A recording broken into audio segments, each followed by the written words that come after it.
Dažnai, kada ateina kas nors, arba šiaip filosofo klausia, ko nors, turi klausimus tam tikrus ir laukia arba patvirtinimo, arba paneigimo. Labiau ar mažiau eksplikuota forma. Ne vien tik taip ir ne, bet ilgesni atsakymai, bet iš esmės šitom dviem kryptim. Tai filosofas yra toks labai šlykštus personažas, ką parodė ir Sokratas, kuris kvestionuoja šitas dvi kryptis užduotas iš anksto, taip ir ne.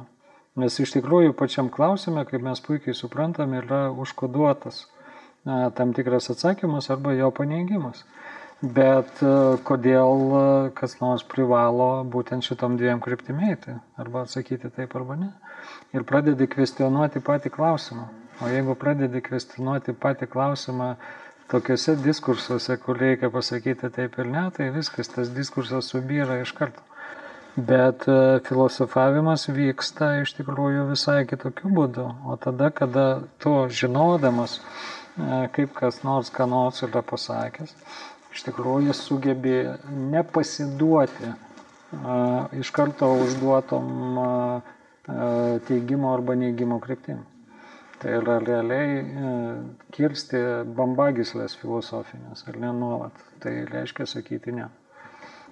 Sakėm, ne nuomonės lygmenyje sakyti viskam ne, ir tokia mano nuomonė, ar ne, bet sakėme, kad reikia peržengti šitą nuomonės lygmenį.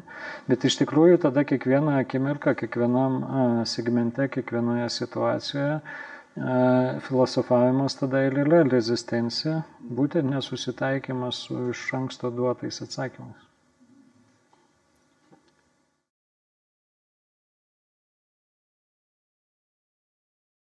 Svarbu pačiam surasti daugelį atvejų, ne taip, savo vietoje surasti. Kaip aš tai vadinu, savo vietoje tarsi ir savo laiku tokia tarsi pusiau sakralinė kabutėse formulė. Ar ne?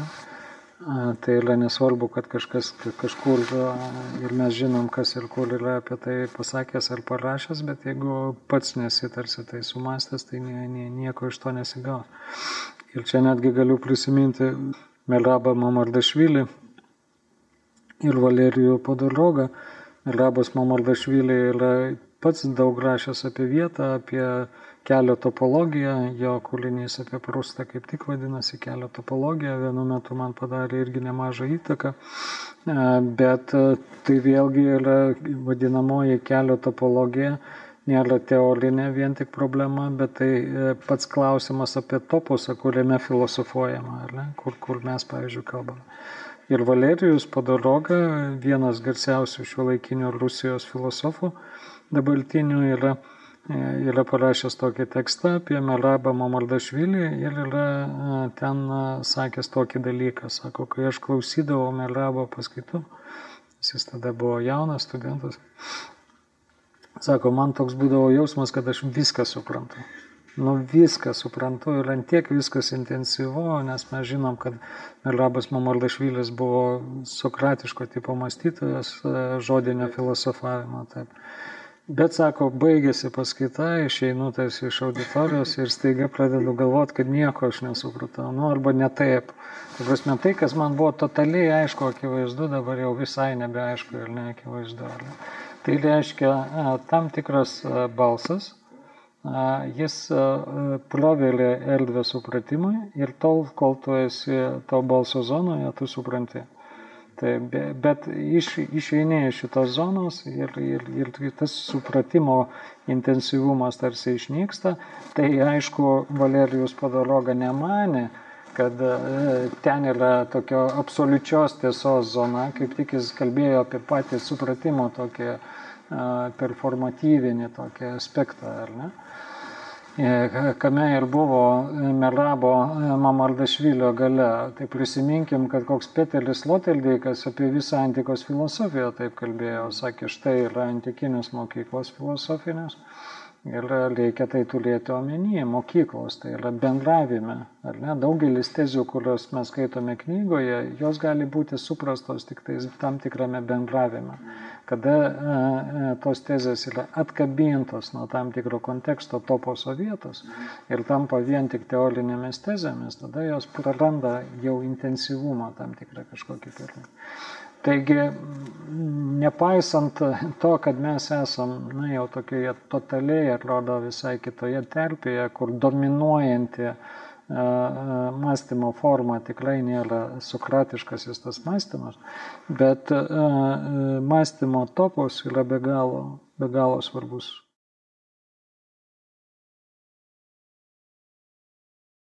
Esi rašęs apie vietą, apie topusą, utopijas, etopijas. Tada toks klausimas čia kyla šioje vietoje. Iš ties, visur matom vietos temą, tokia svarbi. Ir vietos tema, pačiai filosofijai. Ar etopijoje turi kitokią reikšmę negu topose, pavyzdžiui, sakykime, tam pačiam graikų, nuo kurio mes tarsi istoriškai pradėjom, galbūt filosofija atsiranda. Ar mes galim čia kažkokią specifiką šiek tiek, tokia bent jau pirminiam lygmenį vėl diferencijuoti? Elektroninis topos arba etopos yra labai specifiškas dalykas, kurio įtakos vis dėlto dar iki galo negalima numanyti. Aišku, galima kartoti tokias įprastas tezes, ten Mičelas jau yra gerai tai atskleidęs, kad šalia etoposo yra ir elektroninis vox populi, tai yra elektroninis liaudės balsas, kada žmonės neprivalantis deklaruoti savo tapatybės gali kalbėti totaliai bet ką. Šiais laikais mes neturime toli eiti, galime atsidalyti bet kokio portalo komentarus ir pamatysime, kad ten yra tiek visokių dalykų pasakyta, ar ne, kur kitoje erdvėje fiziniam topos žmogus nepasakytų, bet elektroniniam etopos jis šitą pasakys, ar ne? Nes gali būti tipo tokių daugybinių kažkokių aš. Ką įprastai, ką žmonės ir apeliuoja, jeigu ką nors iškeikia ir juos tikrai sugrąžina į tą fizinę erdvę, tai ir suranda jų tapatybę, dažnai pasako, kad jie netai nevatulėjo kažką omenyje, ar ne. Bet iš tikrųjų, kaip nebūtų keista, aš daugelį atvejų manau, kad taip ir yra. Turiu omeny, kad negali pasakyti, kad ten kiekvienas pasislėpęs būtinai yra koks nors spuoguotas, piktas fašistas, ar ne? Bet tai yra tam tikro tokio daugybinio kalbėjimo, ta prasme, zona, kur vieną dieną gali pasakyti vieną dalyką, kitą dieną kitą. Ir atrodo svarbiausia, kad to nereikia visiškai surišti tarpusavyje, nes prie skirtingų tekstų gali komentuoti ganėtinai skirtingus kažkokius dalykus.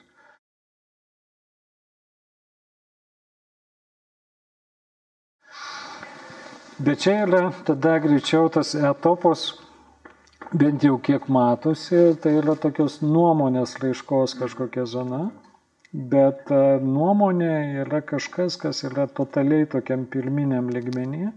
Ir čia netgi galėtume prisiminti Kanto nuostatą, kurią jis sakė sprendimo galios kritikoje, kad iš esmės, jis aišku taikė tai grožio į meno kūriniam, bet galima pritaikyti viskam. Jis, kaip pamenam, bandė atkabinti grožį nuo to, kas patinka ir nepatinka.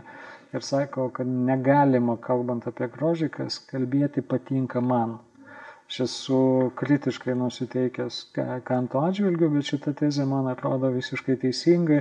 Tik tiek, kad ją reikia pritaikyti tarsi visai filosofijai. Kol yra sakoma patinka, nepatinka, arba tokia mano nuomonė su nuomonė nesiginčijama, ar ne? Tai ten filosofijos totaliai jokios tarsi nėra. Bet taip egzistuoja tas unifikuojantis toposo laukas, kur visi sako nuomonės ir kartu blokuoja bet kokią galimybę su nuomonėmis ginčytis, nes sakoma, kad su nuomonėmis iš principo nesiginčijama. Bet tam tikrose portaluose žmonės kaip tik su vardu ir pavarde kalba, bet nebūtinai reikia, vienintelis filosofavimas yra identifikuotas, galima paprasčiausiai bandyti peržengti šitą nuomonės lygmenį. Aišku, taip, etopos yra labai parankus būti vien tik nuomonės lygmenyje, bet ten labai gerai ir pasimato tam tikras slengstis, kad filosofija prasideda ten, arba ne vien filosofija, bet toks labiau specifikuotas, specializuotas diskursas, kur yra peržengiamas nuomonės lygmuo.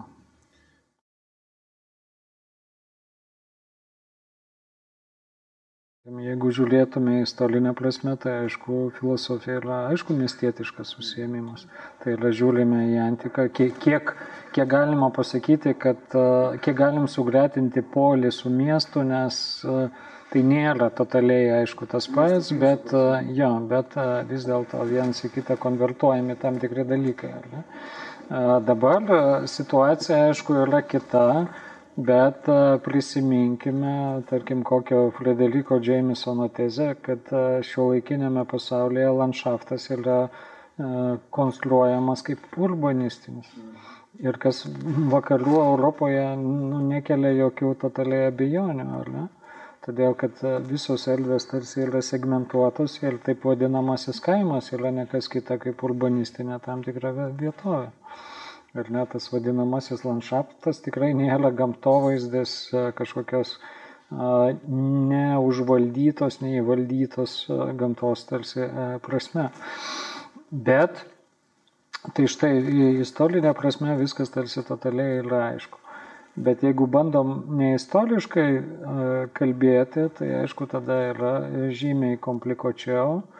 Ir galėtume prisiminti skirtingų pasisakymų šitą temą. Aš pamenu tą patį Alvydą Šliogerį, kuris sakė, kad mieste jis jaučiasi totaliai kaip kažkokioje svetimoje teritorijoje. Bet tai jį būtent aktyvizuoja kažkokiu būdu, ar ne? O man asmeniškai tai filosofija tikrai yra miestietiškas toks užsiėmimas, bet ne todėl, kad aš kabutėse kaime negalėčiau mąstyti, bet todėl, kad miestas yra tam tikra kažkokia intensyvumo zona, sakyčiau. Tarkim, ir leisdamasis į kokį nors metro, kur be galo ilgai kokioje Maskvoje turi ten leistis. Tai ten galų gale važiuoji toje visoje minioje, totaliai viskas ten niveliuojasi, visi veidai. Tai čia yra tas pats, kas mąstyti visiškam kaime arba kokioje dykumoje. Nes yra tiek dirgiklių, kad jie visi tarsi susivienodina ir tada tie dirgikliai totaliai tau kažkaip visiškai netrukdo, neveikia, jie nebepasisavina tavo tarsi dėmesio.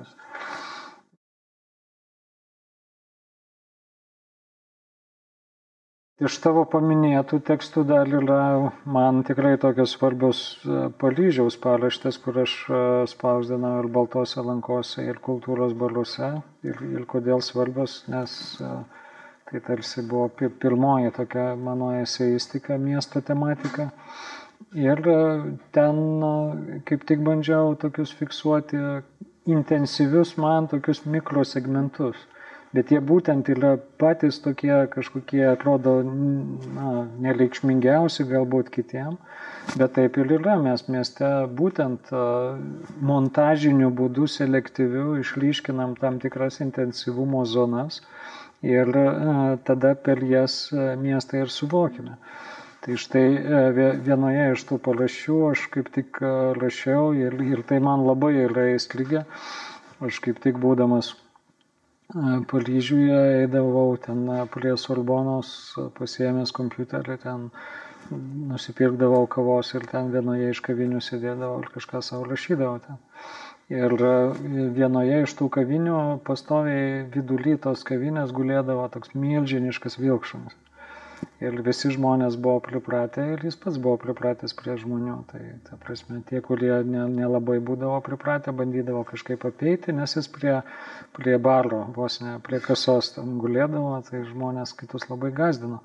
O kiti jau ten pripratę buvo, tai jį peržengdavo paprasčiausiai. Tai buvo šeimininko tas vilkšunis, jis ten gyveno tarsi, ar ne? Tai yra vidury Sorbonos, tiksliau vidury Paryžiaus, pačiam centre, kavinėje. Ir tai yra tam tikra intensyvumo zona, sakyčiau, ar ne? Nes tas šuo neabejotinai yra šitos kavinės kažkoks tam tikra ašis, tam tikras centras. Jeigu nori va šitą patirtį buvimo šitoje kavinėje ir netgi rašymo ar mąstymo apmastyti, tai tas šuo vis tiek yra tokiam aktyviam fone visame. Ir tokių dalykų tiek tam pačiam Paryžiuje ir New York'e yra be galo daug. Buvo iš tikrųjų be galo kažkaip svarbu ir įdomu pasižiūrėti, kaip staiga pasikeitė toks dalykas kaip pinigai. Mes žinome, yra ir Bressono toks kūrinys, kuris vadinasi l'argent, tai reiškia pinigai, ar ne? Taigi įprastai pinigai yra savotiškas toks nematomas objektas. Jis yra matomas kokiem vaikam, tada jie mėgsta ten kolekcionuoti, žaisti, jie dar mato, ar ne?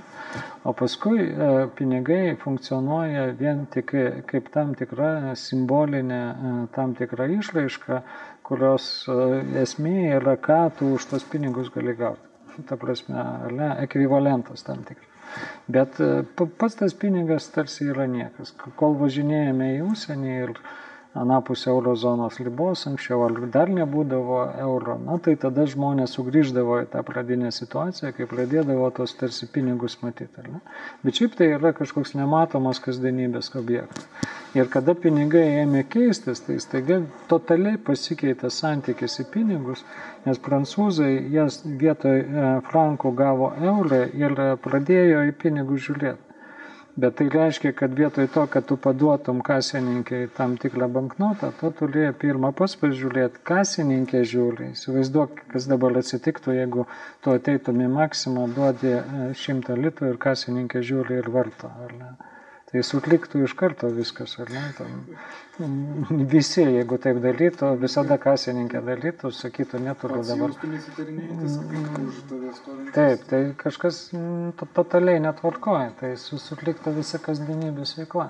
Tai reiškia, šitoje vietoje pinigai buvo tapę tą intensyvumo zoną.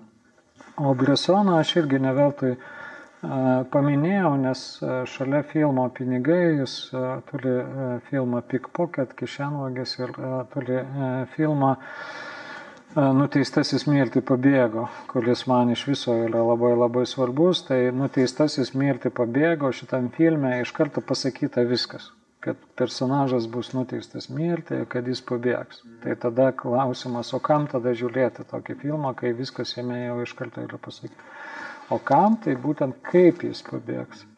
Ir Bressonas konstruoja tam tikrą dėmesio tokią grandinę, galbūt netgi kišenvagyje ta dėmesio grandinė yra dar aiškesnė. Tai yra kišenvagis vagia, ar ne, pinigus, pinigines. Tada jo mergina yra šalia, jie tarsi stebi kišenvagį, aišku, nori, kad jis nevogtų, o seklys nelabai spėja pamatyti, kaip kišenvagis vagia, tai stebi merginą ir pagal jos reakciją jis bando nuspėti, kada tas tarsi vagis vogs. Ir tada yra šitos grandinės gale yra žiūrovas. Taigi kišenvagis stebi piniginę, mergina stebi kišenvagį, kuris stebi piniginę, seklys stebi merginą, kuris stebi kišenvagį, kuris stebi piniginę, ir žiūrovas stebi seklį, kuris stebi merginą, kuris stebi kišenvagį, kuris stebi piniginę. Šitoje visoje grandinėje, kas atsitinka, yra auginamas dėmesys. Tai kišenvagėje tas dėmesys nepereina į sakralumo lygmenį, bet kaip pamenam filme Nuteistasis mirti pabėgo, būtent pereina į sakralumo lygmenį, ką Polas Šrederis yra pavadinęs transfiguracija. Tai yra pirminis lygmo, būtent yra tas kasdienis lygmo, ten kažkokios tarsi pavienės detalės, ką ten veikia, kaip rankos juda to nuteistojo žmogaus. O po transfiguracijos pereinama į sakralinį lygmenį, kur šitas filmas tampa tarsi išsilaisvinimo, išgyvenimo, kalėjimo metafora. Tai yra filmas iš tikrųjų gauna sakralinį, religinį lygmenį, tiesioginį šito žodžio prasme. Būtent per tam tikrą dėmesio intensyvumą. Tai pats žinai, kad vienu metu buvo labai populiaru mąstyti gelmės ir paviršiaus savokomis. Ir Alvydas Šliogeris yra parašęs tekstą apie tai. Ir aišku, čia iš egzistencinės filosofijos yra atėjusi šitą tematiką. Aš irgi esu rašęs tada tokį nedidelį tekstą, kuris vadinasi paviršiaus estetika, nes čia yra paviršiaus tarsi tokia tradicija, ne? Bet paviršiaus pozityviaja prasme. Tu negali iš karto nerti į gelmę, į maksimalų intensyvumą, į sakralumo zoną. Ne, viskas tarsi prasideda nuo to, kas būtent yra vienoda, monotoniška, netgi kai kam nuobodu, ar ne. Bet tas, kaip matėme per tą dėmesio visą grandinę, tas dėmesys auginamas, kad tam tikrame taške įvyksta transformacija arba transfiguracija.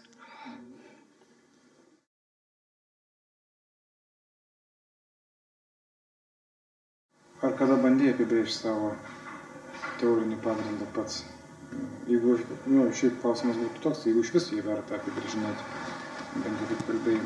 Bet jeigu tau atrodo, kad neverta, bet gali pabandyti dabar apibrėžti, gal tie, kurie žiūrės mūsų pokalbį ir sakys, Nerijus labai įdomiai analizuoja atitinkamus dalykus ir norės lygiai taip pat panašiai kaip tu įgyti tą filosofinę edukaciją ir sakys, man reikia paskaityti tos pačius autorius, kuriuos skaitė Nerijus. Tai galbūt tau neverta, bet galbūt gal kitų? Vėlgi, taip ir ne. Nenorėčiau tada sutikti su ta būtinybė, nors įvairiuose kontekstuose galėtume totaliai skirtingai atsakyti į tokį klausimą, kad ir pavyzdžiui, mes puikiai žinom, jog garsių režisierių nuolat prašydavo išvardinti jų 10 geriausių filmų apskritai, ar ne? Standartiškai. Ir man anksčiau irgi būdavo labai svarbu, kai aš ten, būdamas labai labai jaunas, ten žavėjausi kokiu Tarkovskiu, tai kai radau tą jo sąrašą, netgi nuotrauką, ar ne, faksimilę tų didžiųjų filmų, tai buvau labai patenkintas, aišku, žiūrėjau tada tos filmus ir taip toliau ir panašiai. Bet iš tikrųjų man pačiam totaliai paskui tapo aišku, kad jeigu gali tokį sąrašą sudaryti, tai jis yra tik labai situatyvus. Aišku, jeigu kam nors pasiseka 10 filmų, netgi 1 arba 5 kokius nužymėti. Tai tvarkoja, čia yra to žmogaus situacija ir specifika. Bet aš sakau, kad susitikimas arba šiaip peržiūra, patirtis, tarkim, ir to paties filmo yra situatyvi. Tai reiškia, šituo laiko momentu gali būtent šitas filmas rezonuoti ir padaryti didžiausią įtaką. Ir man, tarkim, vienas tokių filmų, pavyzdžiui, yra Tarkovskio Nostalgija, kuris padarė milžinišką įtaką, didžiausią iš kitų Tarkovskio tarsi filmų. Bet aš negalėčiau pasakyti, kad dabar aš jį statyčiau į pirmą poziciją. Aš būtent taip ir atsakyčiau, kad tai yra situatyvus dalykas. Tai nereiškia, kad bet kada, bet kas, bet būtent pririšta su situacija, su tam tikra intensyvumo zona. Tas pats yra ir filosofija. Kai pradėjau intensyviai skaityti rusiškai, tai buvo ir Merabos Mamardašvili, ir mokytojas Ekhartas, paskui Žilis Deliozas, ypač kino srityje, be jokios abejonės. Tai galima iš šiandienos pokalbio spėti, kad ir Mišelis Deserto, ar ne. Bet bandyti juos į tokią klasifikacinę schemą dėti būtų labai klaidinga, nes yra tam tikras kontekstas ir tam tikra situacija.